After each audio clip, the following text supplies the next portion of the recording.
Hey guys, it's Hannah and this is Bookworms Talk, and today I'm going to talk about Marrow by Tarryn Fisher. This is a very highly anticipated book for me because you guys all know how big of a fan of Tarryn Fisher's writing I am, and just none of her books have ever failed me, ever, which is saying something. I'm going to start off with a non-spoiler section summary thing if you're not familiar with my channel. That's what I do in the beginning of reviews, so I tell people what it's sort of about without spoiling them in case they want to read it. And then later, if you have read it, then we talk about stuff that's spoilery stuff. Kind of self-explanatory, right?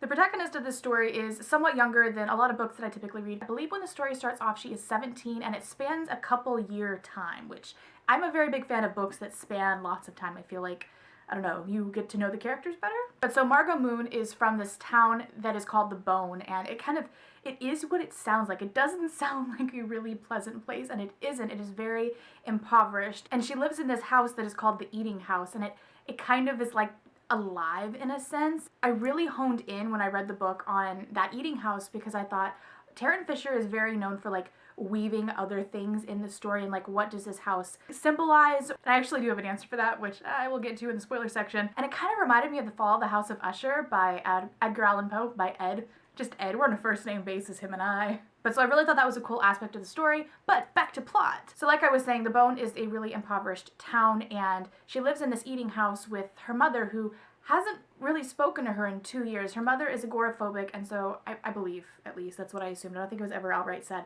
But so about the only conversation she would have is to say, Margot, get me this, or buy me this from the store. But she would leave those in list form. So it was very rare that she even heard her mother speak. And so that being said, you can kind of draw that she's had a really rough upbringing in that sense because she has a very lacking relationship with pretty much anybody. She's kind of alone in a lot of ways. But then something really horrible happens and this girl goes missing. When you discover what happens, it really hurts Margot, and hurt is such a light word for it because it really twists and turns her, and it kind of, I don't want to say turns her into this different person because I kind of think she was this way before, but it really brings out this side of her. It makes her want to seek out evil in the world, and it makes her want to punish it, and it kind of turns into this story of vengeance. You root for ideas that are not of the typical definition of the word good, and it really blurs the lines, and I personally really appreciate that because that's what I like to explore in my writing, is this place between right and wrong. And so I really, really appreciated this book because of that. So that is about it for the non-spoiler section. I really want to start talking about the nitty-gritty details. So I will see you guys later next time on Bookworms Talk. Come back when you have read it and then watch the rest. So before I forget the eating house, I'm going to talk about Tarryn's answer. I don't remember it verbatim by any means, but it was a really great explanation. But it basically symbolized these generations of women being just mad, going mad in this house. And it was kind of this generational thing that continued on, and yeah, so I thought that was a really good explanation because I really wanted there to be an answer for the eating house because I love that just idea of it so much, and I love how it felt alive, and I'm a big fan of The Fall of the House of Usher, and I say that and it's not really that much like it because the house isn't alive, but I don't know, it was great symbolism, alright? I'm going to talk about one of the biggest things in this book, and so if you are still here and you are interested in reading it, really go away because this ruins everything, and it's the real or not real discussion. And I really, really loved Tarryn's response to this.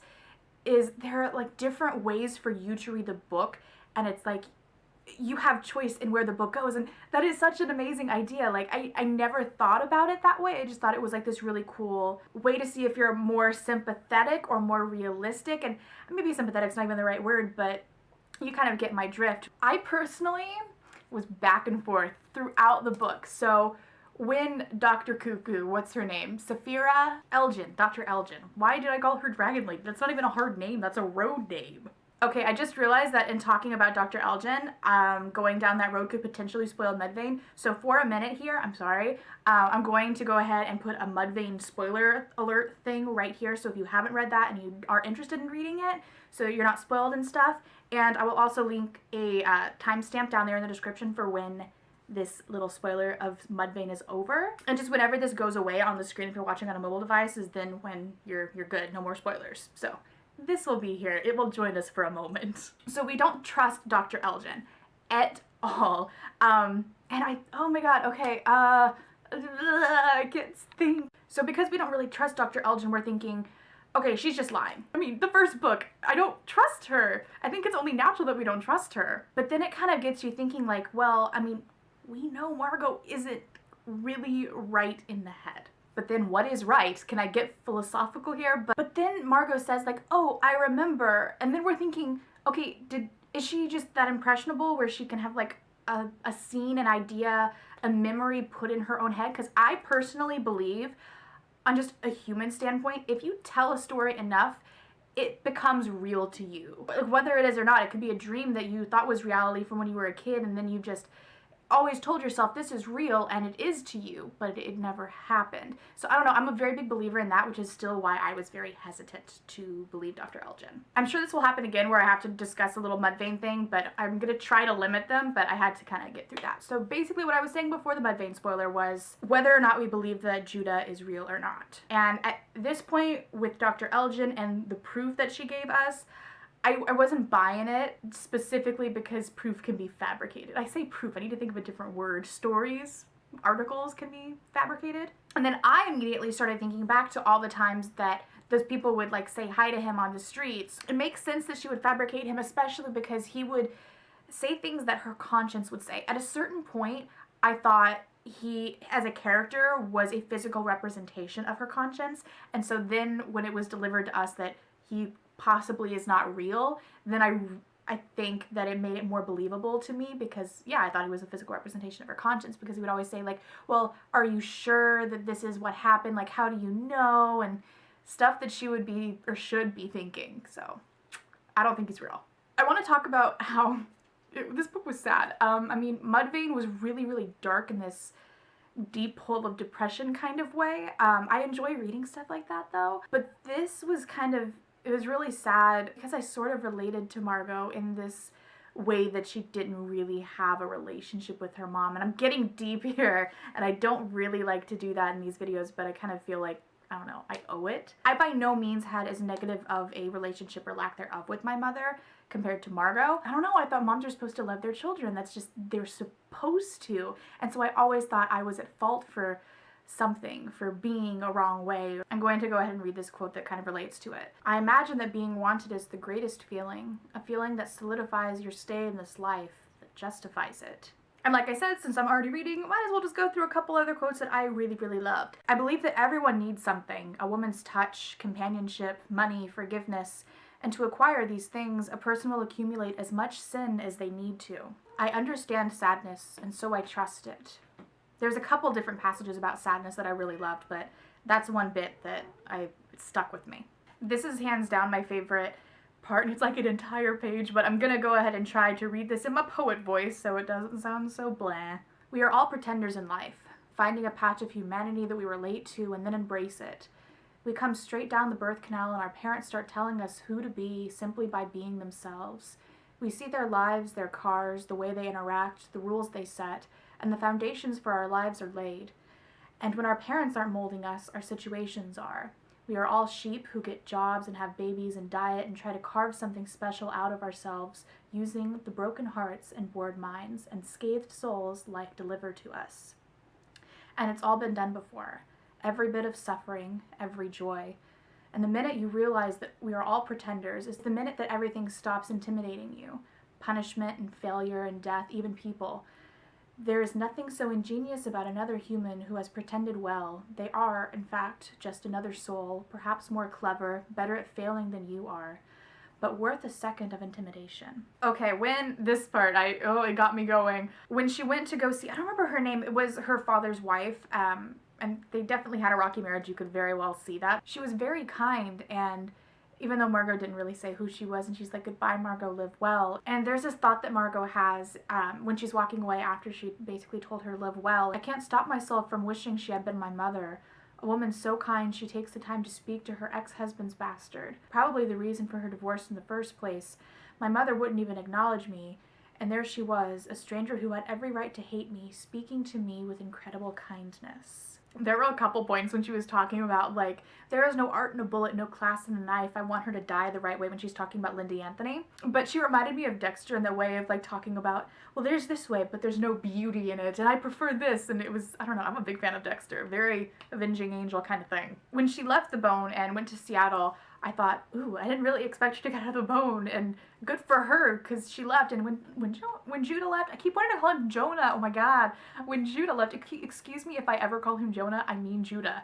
I don't know why I'm having this problem with my tongue. But when Judah left, I felt like really betrayed by him for her. I really loved that she studied, I think it was psychology, because she was so interested in, like, these serial killers, because hey, she is one. And then she was saying how she read all these biographies. Robert Yates Jr., Ted Bundy, Gary L. Ridgway, John Allen Muhammad, all one-time residents of Washington. Serial killers born and bred miles away from where I was born and raised. I have examined my own soul over and over, seeking to understand the ease in which I take life, wondering if there is murder in the water we drink, and through it all, I have found in myself these truths. I kill because I can. I kill because no one stops me. I kill because no one is stopping them. I kill to protect the innocent. And again, I thought that was a very important thing to have. All right, now Leroy. I thought that was one of the most interesting parts of the story, because it's really like walking you through her stalking him.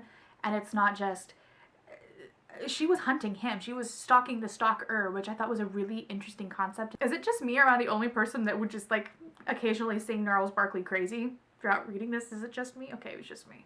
Alright, so now I'm going to get into more Mudvayne spoilers, just because I've held off as long as I possibly can, and I'm running out of things to say that don't involve Mudvayne. So, when this goes away, you're safe. There will be a second time stamp down below. So Leroy, I was really suspicious of him being the person who raped Cinna from Mudvayne. So I was trying to figure out, how is this pink Zippo going to relate to somebody that ends up being, like, getting away?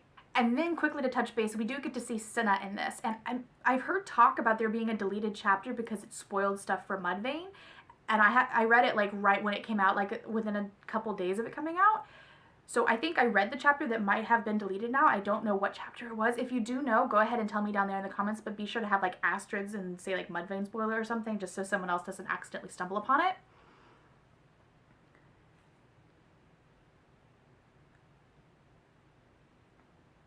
But we got to see her. She was in the same, what's the word, offices, where you go and see psychiatrists, the one that gives you the drugs. I don't remember which one it is. Okay, Mudvayne spoilers over, at least I think. And then, okay, this was, it reminded me of Dexter so much. I mean, my mind was already on Dexter because, you know, Avenging Angel type of thing. But then she became a trucker. And then when she went and like kind of like hunted down Leroy, and that was sort of, I think, the reason behind the trucker thing.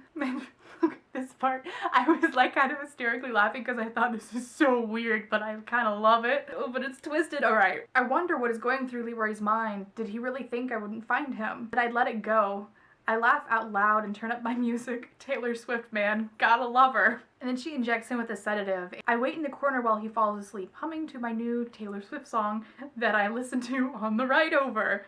When Leroy is asleep, I cut off his penis and I put it in a little pink cooler that I brought with me to cauterize his wound with the new pink Zippo I bought at the 7-Eleven. Oh, now I listen to Taylor Swift and I think about penises being cut off.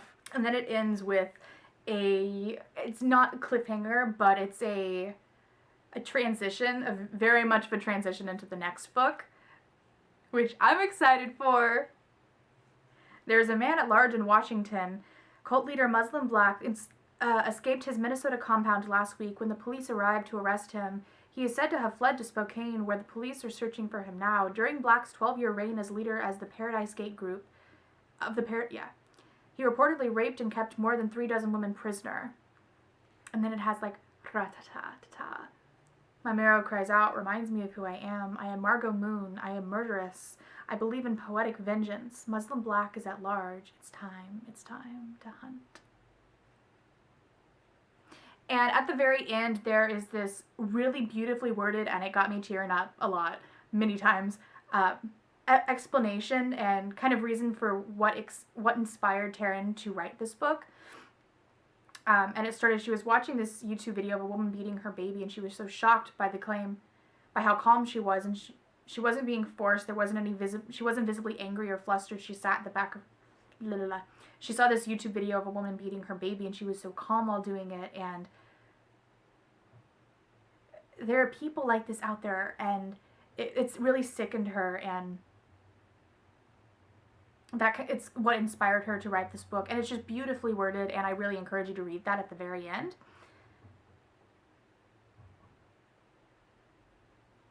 This book was so kick-ass. I mean,